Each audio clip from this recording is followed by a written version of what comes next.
Very good morning. Welcome to fun and learning school. કેમ છો બાળ દોસ્તો? મજામાં છો ને? ચાલો આજે આપણે ધોરણ 2 વિષય ગુજરાતીમાં પાઠ 10 કામ કરીએ ક્લક ક્લક એમાં પાઠ 1 જોઈશું. તો ચાલો પાના નંબર 129 પાના નંબર ઉપર આપણે બુકને ખોલીશું. કલ્લોલ ગુજરાતી પર્યાવરણ ધોરણ 2માં આપણે જો અમુક પોસ્ટ ઉપર વાળી બુકને આપણે ખોલીશું. પાના નંબર 129. ચાલો તો આપણે પાઠની શરૂઆત કરીએ. જો અહીંયા આપણને કામ કરીએ કલક કલક.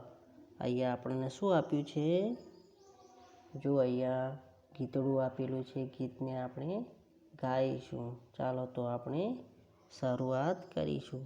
અહીંયા સરસ મજાનું આપણને રંગબેરંગી ચિત્ર આપ્યું છે અને ચિત્રની અંદર એક આપણને ગીત આપ્યું છે, એ તમે જોઈ શકો. ચાલો બુકમાં જોઈએ. બા પેલા બાગમાં દોડી દોડી જાઓ, નાના છોડવાને પાણી પાવ પાવ પાવ, આંબાની ડાળે ટહુકી કોયલડી, કોયલની સાથે ગાવ ગાવ ગાવ. જો અહીંયા આપણને શું આપ્યું છે? આંબાની ડાળે બેઠેલી કોયલ આપી છે. અને સરસ મજાનું અહીંયા જો બા પેલા બાગમાં દોડી દોડી જાઓ એટલે કે છે હું બાગમાં દોડી દોડી જઈને નાના છોડવાને શું કરીશ? પાણી પાવાની વાત કરે છે. અને કોયલ ક્યાં ટવકે છે? તો આંબાની ડાળે. અને કે કોયલની સાથે ગાવ ગાવ, મને કોયલની સાથે ગાવાનું બહુ પસંદ છે. તો એ રીતે વાત કરે છે. ચાલો અહીંયા જોઈએ. ફૂલડે ફૂલડે ઉડે પતંગિયા, હું તો શું કહે છે? ફૂલડે ફૂલડે ઉડે પતંગિયા, હું તો એને પકડવા જાઉં જાઉં જાઉં, હું તો એને પકડવા જાઉં જાઉં જાઉં. જો અહીંયા ફૂલડા આપ્યા છે. શું આપ્યા છે? સરસ મજાના રંગબેરંગી ફૂલડા છે અને રંગબેરંગી પતંગિયા બી છે. તો શું કહે છે? હું એને પકડવા જાઉં જાઉં જાઉં જાઉં. ફૂલડે ફૂલડે પતંગિયા ઉડી રહ્યા છે તેને જોઈને કહે છે હું તો પકડવા તેની પાછળ દોડી જાઉં જાઉં છું. કે હરિયાળા બાગમાં નાચે છે મોરલો. શું કહે છે? હરિયાળા બાગમાં નાચે છે મોરલો. મોરલો બોલે છે ગાવ ગાવ ગાવ. આ એક સરસ મજાનો હરિયાળો બાગ છે. એની અંદર શું કહે છે?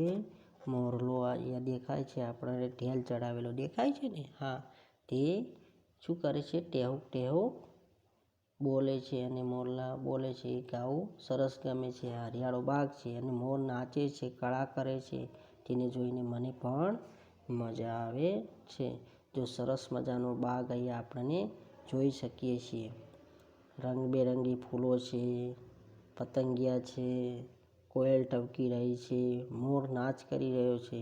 અને એક અહીંયા જો દાદીમાં છે અને નાની બાળકી છે. સરસ મજાનો બાગને માણી રહ્યા છે.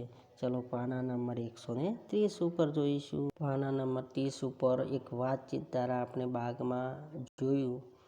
એમાં તમને શું કરવું બહુ ગમે છે? અહીંયા જો પ્રશ્ન આપેલો છે, તમને શું કરવું બહુ જ ગમે છે? તો મને જુદી જુદી જગ્યાએ ફરવું ગમે છે. તમને જે ગમતું હોય તે તમે લખી શકો છો. 2 નંબરમાં તમે રિસેસમાં શું શું કરો છો? તો મિત્રો સાથે નાસ્તો, મિત્રો સાથે રમીએ છીએ. પ્રશ્ન 3, તમે રજાના દિવસે શું શું કરો છો? તો મિત્રો સાથે રમીએ છીએ, થોડુંક ભણીએ પણ છીએ.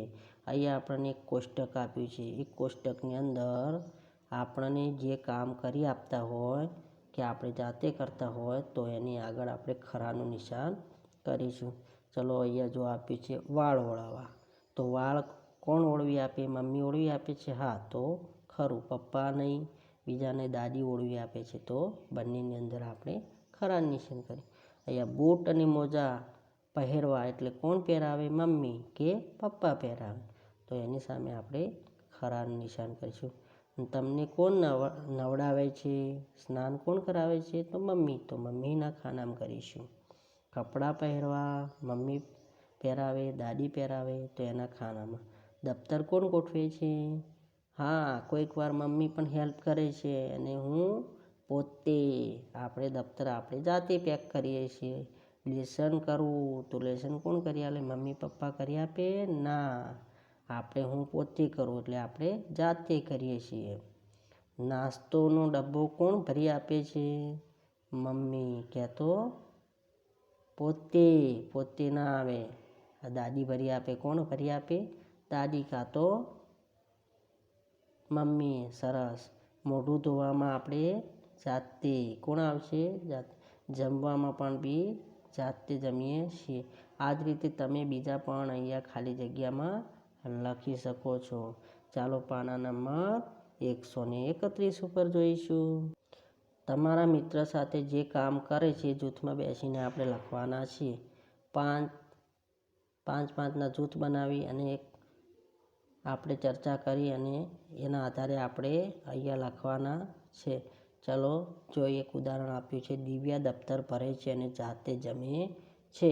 તો અહીંયા જો પિન્ટુના વાળ એના મમ્મી ઓળી આપે છે.